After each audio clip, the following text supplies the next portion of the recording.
क्या आप जानते हैं संपूर्ण वर्ष में 2 या 3 दिन ही ऐसे होते हैं जो अपने आप में संपूर्ण पवित्र होते हैं और इस दिन कोई भी शुभ मांगलिक कार्य करने के लिए कोई भी मुहूर्त निकालने की आवश्यकता नहीं है। इन विशेष दिनों में किसी भी समय कोई भी शुभ कार्य किया जा सकता है और इन्हीं विशेष दिनों में से एक है अक्षय तृतीया का दिन।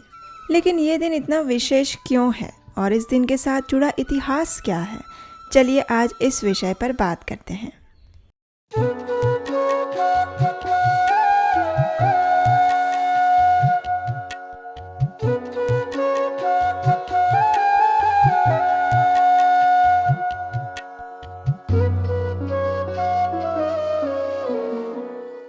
हरे कृष्णा। वैशाख मास के शुक्ल पक्ष की तृतीया तिथि यानी अत्यंत मंगलमय दिन और उसका नाम है अक्षय तृतीया। ये दिन अपने आप में ही इतना शुद्ध और पवित्र है कि इस दिन किए गए कोई भी शुभ कार्य का फल व्यक्ति के साथ हमेशा रहता है। इसका अर्थ है कि जब हम पुण्य करते हैं तो उसका फल हमें मिलता है और फिर इसी जीवन काल में समाप्त हो जाता है। उसी प्रकार बुरे कर्मों का भी फल मिलता है, उसे हम भोग लेते हैं और फिर वह भी समाप्त हो जाता है।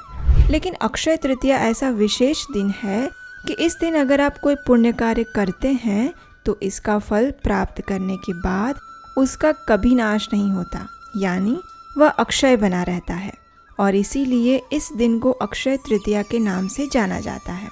ये दिन विशेष इसलिए भी है क्योंकि प्राचीन समय में इस दिन अनेक मंगलमय कार्य हुए हैं और आज इस वीडियो में हम अक्षय तृतीया के दिन क्या क्या हुआ था उन सभी घटनाओं का संक्षिप्त में वर्णन करेंगे। लेकिन उसे सुनने से पहले एक काम करिए, देखिए नीचे सब्सक्राइब बटन है, उसे दबा दीजिए और इस चैनल को सब्सक्राइब कर लीजिए क्योंकि यहीं पर आपको वैदिक संस्कृति से जुड़े प्रमाणभूत तथ्य संदर्भ के साथ मिलेंगे। तो चलिए शुरू करते हैं अक्षय तृतीया के इतिहास की रोचक यात्रा। अक्षय तृतीया का इतिहास पृथ्वी की उत्पत्ति जितना प्राचीन है। ये वही दिन है जब त्रेता युग का प्रारंभ हुआ था।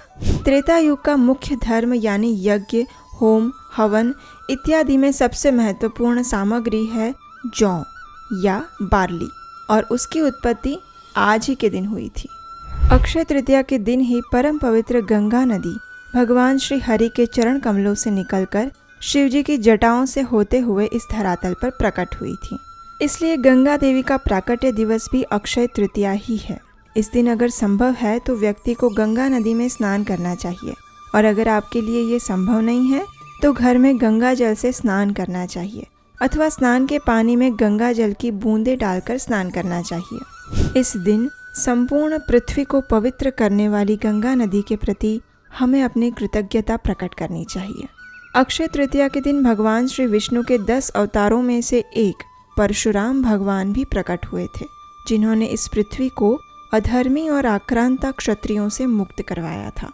परम भगवान श्री कृष्ण के मित्र सुदामा ने भी इसी दिन अपने प्रिय मित्र श्री कृष्ण को वो सूखे चावल के दाने अर्पित किए थे और उसके बदले में भगवान ने उन्हें त्रिलोक का ऐश्वर्य प्रदान किया था। इसी दिन पांडवों की पत्नी और भगवान श्री कृष्ण की अनन्य भक्त द्रौपदी देवी को सूर्य देव से अक्षय पात्र प्राप्त हुआ था।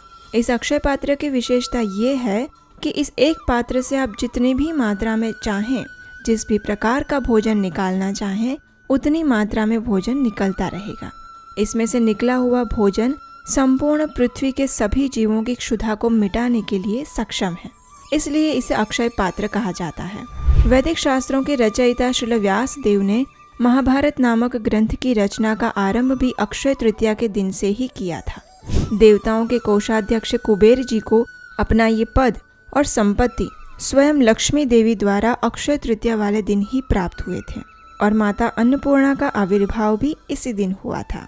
इसके उपरांत आपको जानकर प्रसन्नता होगी कि सिंहाचल में भगवान नरसिंह देव के एक विग्रह हैं, जिन्हें संपूर्ण वर्ष के दौरान चंदन लगाकर रखा जाता है। लेकिन अक्षय तृतीया का यही वो एकमात्र दिन है जब उनके शरीर से चंदन उतार लिया जाता है, यानी सिंहाचल के भगवान नरसिंह देव के वास्तविक विग्रह के दर्शन आपको सिर्फ अक्षय तृतीया के दिन ही हो सकते हैं। जगन्नाथपुरी धाम में हमारे प्रिय जगन्नाथ, बलदेव और सुभद्रा जी के रथ यात्रा की तैयारी और रथ बनने की शुरुआत भी अक्षय तृतीया के दिन से ही होती है। वृंदावन में बांके बिहारी मंदिर में भगवान श्री कृष्ण के चरणों के दर्शन भी वर्ष में सिर्फ एक बार अक्षय तृतीया के दिन ही होते हैं। इसी दिन से गंगोत्री, यमुनोत्री और बद्रीनाथ के द्वार भी खुलते हैं और 4 धाम यात्रा प्रारंभ होती है। आदि शंकराचार्य ने कनकाधार स्तोत्र की रचना भी अक्षय तृतीया के दिन से ही की थी। श्रीपाद माधवेंद्र पुरी ने भी इसी दिन भगवान को सर्वप्रथम बार चंदन लगाया था और इस प्रकार चंदन यात्रा का प्रारंभ भी अक्षय तृतीया वाले दिन से ही होता है। हमारे श्रील प्रभुपाद ने भी झांसी में लीग ऑफ डिवोटीज की स्थापना भी अक्षय तृतीया वाले दिन ही की थी।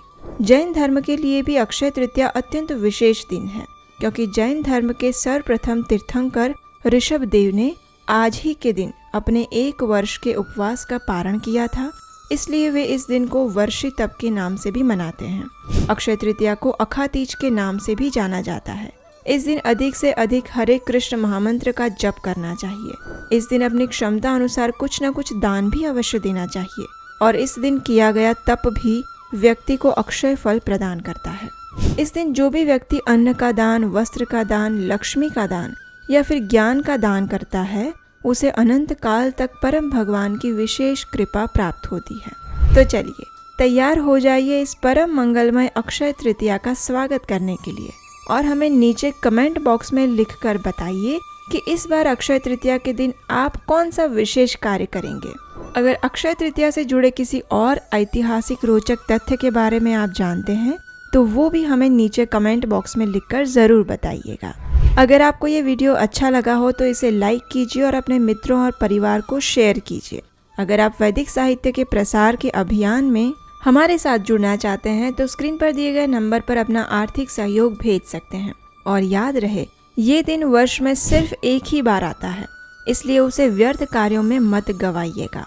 और अगर आप इस दिन साक्षात जगन्नाथ जी को अपने घर पर आमंत्रित करना चाहते हैं तो अभी जाइए नीलाचल.com पर, जहां भक्तों द्वारा तैयार किए गए सुंदर एक्रेलिक के जगन्नाथ जी आपकी प्रतीक्षा कर रहे हैं। हरे कृष्णा।